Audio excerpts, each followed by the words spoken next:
Thank you, Mr. Speaker. You know, there's opportunities in this House to do some great work, and this bill on creating racial equity in the education system is one of those opportunities.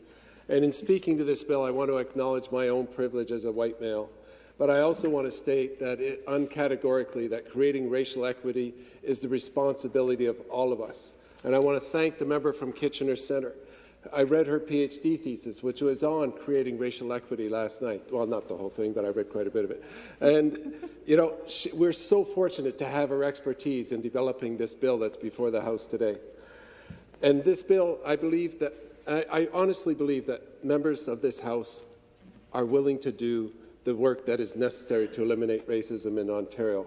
And over the past few years, we've seen a surge in anti-Asian, anti-Black, anti-Indigenous racism, as well as horrific acts of Islamophobia and anti-Semitism. And we need a plan to address racism and systemic racism. And that's what this bill does. It provides a plan to address racism in schools, colleges, and universities. It mandates anti-racism and racial equity training for new teachers. It requires school boards, colleges, and universities to establish and implement racial equity plans. And it provides fines for people who disrupt proceedings of a school or class through the use of racist language or activities. And the question is, can it make a difference? Before being an MPP, I was a trustee in the Toronto District School Board, and the board has been doing anti-racist work for the last 20 years. It began with an investigation that showed that Black male students were suspended at a higher rate for the same infraction as other students. And the board has investigated streaming of students into special education in grade 1 and into non-academic courses in grade 9. And it's also investigated the lower graduation rates because of systemic biases based on race, gender, sex, disability, and religion.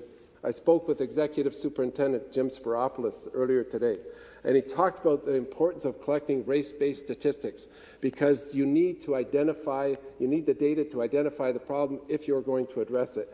And those race-based statistics allowed the board to identify lower graduation rates among male students from particular groups.